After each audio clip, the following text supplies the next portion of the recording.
ഇനി ആരോഗ്യമുള്ള പല്ലുകൾക്കായി doctor ദിനക്സ് family dental clinic തന്നെ ചൂസ് ചെയ്യും. കൂടുതൽ വിവരങ്ങൾക്കായി കോൺടാക്ട് 6238355070.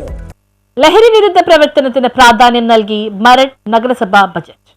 നഗരസഭയുടെ സമഗ്ര വികസന ലക്ഷ്യവുമായി 84,27,00,000 രൂപയുടെ 2025-26 സാമ്പത്തിക വർഷത്തെ ബജറ്റ് നഗരസഭാ ചെയർമാൻ ആന്റണി ആശാൻ പറമ്പലിന്റെ അധ്യക്ഷതയിൽ വൈസ് ചെയർപേഴ്സൺ രശ്മി സനിൽ അവതരിപ്പിച്ചു. ബജറ്റ് നിരാശാജനകമെന്ന് പ്രതിപക്ഷം ആരോപിച്ചു.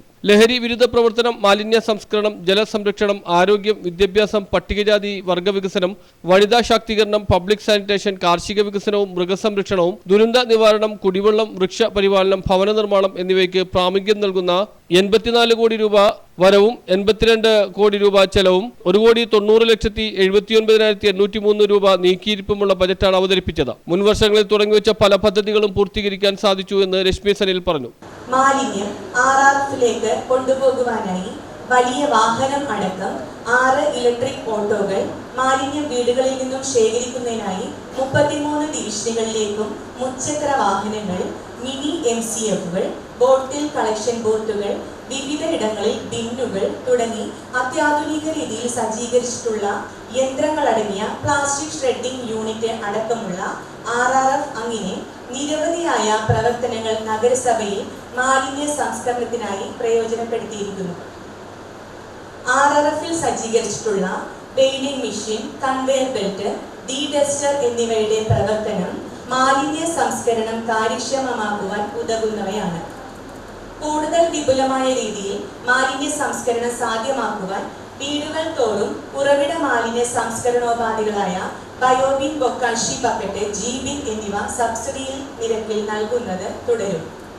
മികച്ച നിലവാരത്തിൽ നിർമ്മിച്ചിട്ടുള്ള നമ്മുടെ റോഡുകൾ വളരെ വേഗത്തിൽ വൃത്തിയാക്കുന്നതിനായി Kerala solid waste management project യൂണിറ്റിന്റെ സഹായത്തോടെ യന്ത്രവൽകൃത സ്വീപ്പിംഗ് മെഷീൻ വാങ്ങുന്നതിനായി ഈ ബഡ്ജറ്റിൽ 40 ലക്ഷം രൂപ വകയിരുത്തുന്നു. നഗരസഭാ പ്രദേശങ്ങളിൽ പരമ്പരാഗതമായി രൂപപ്പെട്ടിട്ടുള്ള മാലിന്യ കൂനകളെ ശാസ്ത്രീയമായി ബയോ മൈനിങ്, ബയോ റെമഡിയേഷൻ സാങ്കേതിക വിദ്യകളിലൂടെ തരംതിരിച്ച് നീക്കം ചെയ്യുന്ന പദ്ധതികൾക്ക് ഈ ബഡ്ജറ്റിൽ ലക്ഷ്യമിടുന്നു. ആയതിന്റെ സുഗമമായ നടത്തിപ്പിനായി JCB വാങ്ങുന്നതിന് 35 ലക്ഷം രൂപ വകയിരുത്തുന്നു. എന്നാൽ ബജറ്റ് നിരാശാജനകമെന്നും ഭരണപക്ഷം പറഞ്ഞ പല പദ്ധതികളും ഇപ്പോഴും നടപ്പിലാക്കാൻ പറ്റിയില്ല എന്നും പ്രതിപക്ഷം ആരോപിച്ചു. ഈ ബജറ്റിൽ ഒരു പുതുമ എന്ന നിലക്ക് ഇവിടെ ചെയർമാൻ പറഞ്ഞിട്ടുള്ള ഒരു കാര്യം, ആശാ വർക്കർമാർക്ക് 2000 രൂപ വീതം ഓണറേറിയം നഗരസഭയുടെ തനത് ഫണ്ടിൽ നിന്ന് കൊടുക്കുമോ എന്നുള്ള പ്രഖ്യാപനമാണ്. അതൊരു പ്രഖ്യാപനം മാത്രമാണ്. യഥാർത്ഥത്തിൽ അതിന് സർക്കാരിൻ്റെ അംഗീകാരം കൂടി ലഭിച്ചാൽ മാത്രമേ നടപ്പിലാക്കാൻ കഴിയൂ. ഇവിടെ ആശാ വർക്കർമാരെ കുറിച്ച് സംസാരിക്കാൻ ഈ UDF കൗൺസിലർമാർക്ക് എന്ത് യോഗ്യതയാണുള്ളത്? നമുക്കെല്ലാവർക്കും അറിയാം, കോവിഡ് കാലം നമ്മളെല്ലാവരും ഭീതിപ്പെടുത്തുന്ന ഭയാനകമായൊരു അന്തരീക്ഷം ഉണ്ടാക്കിയൊരു സന്ദർഭമായിരുന്നു. അന്ന് സ്വന്തം ജീവൻ പോലും തൃണവൽഗണിച്ചുകൊണ്ട് ഈ ആരോഗ്യ മേഖലക്കകത്ത് വലിയ പങ്ക് വഹിച്ചിട്ടുള്ള ആളുകളാണ് ആശാ വർക്കർമാർ. അങ്ങനെയുള്ള ആശാ വർക്കർമാർക്ക് ഒരു സാനിറ്റൈസർ വാങ്ങിച്ചു കൊടുക്കാൻ, 2 ജോഡി ഗ്ലൗസ് വാങ്ങിച്ചു കൊടുക്കാൻ കഴിയാത്ത UDF സംവിധാനമാണ് ഇന്നിപ്പോൾ ആശാ വർക്കർമാർക്ക് 2000 രൂപ ഓണറേറിയം കൂട്ടിക്കൊടുക്കുമെന്ന് പറയുന്നത്. യഥാർത്ഥത്തിൽ ഈ ആശാ വർക്കർമാരെക്കുറിച്ച് മിണ്ടാൻ, സംസാരിക്കാൻ ഇവിടുത്തെ ചെയർമാനോ ഇവിടുത്തെ UDF സംവിധാനത്തിനോ കഴിയില്ല. അന്ന് അവർക്ക് ആവശ്യമായുള്ള ഗ്ലൗസും സാനിറ്റൈസർ ഉൾപ്പെടെയുള്ള കാര്യങ്ങൾ ഇടതുപക്ഷ മുന്നണിയുടെ ഞങ്ങളുടെ കൗൺസിലർമാരാണ് സംഘടിപ്പിച്ച് ഇവിടുത്തെ 33 വാർഡുകളിലെ കൗൺസിലർമാർക്ക് ഈ കവാടത്തിന് മുന്നിൽ വെച്ചാണ് ഞങ്ങൾ കൊടുത്തത്. അന്നൊന്നും അവർ തിരിഞ്ഞു നോക്കാത്ത ആളുകൾ ഇപ്പോൾ കലക്കവെള്ളത്തിൽ മീൻ പിടിക്കാൻ ശ്രമിക്കുകയാണ്. യഥാർത്ഥത്തിൽ ഈ ആശാ വർക്കർമാരുടെ സമരത്തെ ആശാമ്പറമ്പിൻ്റെ നേതാവ്, INTUCയുടെ നേതാവ് ചന്ദ്രശേഖരൻ അംഗീകരിക്കുന്നുണ്ടോ?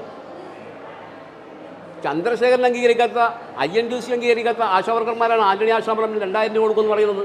ഇത് തട്ടിപ്പാണ് എന്നുള്ളതിന് ഇതിൽ പരം വേറെ തെളിവൊന്നുമില്ല. ഇത് ജനങ്ങളുടെ കണ്ണിൽ പൊടിയിടാൻ വേണ്ടിയിട്ടുള്ള ഒരു പ്രഖ്യാപനം മാത്രമാണ്.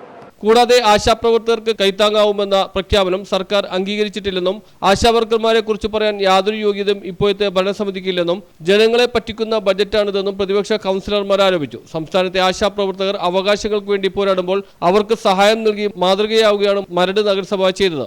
സർക്കാരിന്റെ അംഗീകാരത്തിനായി ഈ ആവശ്യം ഉന്നയിക്കും. പ്രതിപക്ഷം ഉന്നയിക്കുന്ന ആരോപണങ്ങൾ അടിസ്ഥാനരഹിതമാണെന്നും വരുന്ന തെരഞ്ഞെടുപ്പിലും UDF ജയിക്കുമെന്നും ചെയർമാൻ ആന്റണി ആശാമ്പറമ്പിൽ പറഞ്ഞു. News bureau, Maradu.